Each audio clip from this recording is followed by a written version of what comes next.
వెనుకొండ మాజీ ఎమ్మెల్యే బొల్ల బ్రహ్మనాయుడు వివాదాస్పద వ్యాఖ్యలు చేశారు. ఆడవాళ్లందరూ మందు తాగుతూ తమ ప్రవర్తనను జనానికి చెబుతున్నారని అన్నారు. ఈ కామెంట్స్ సోషల్ మీడియాలో వైరల్ అయ్యాయి.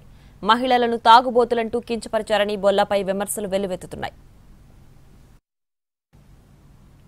అందరూ కూడా అన్ని విధాల మందు తాగి వాళ్ళ ప్రవర్తనలు అవన్నీ కూడా ప్రజలకి తెలియపరుస్తున్నారు. ప్రజలు తెలుసుకుంటున్నారు.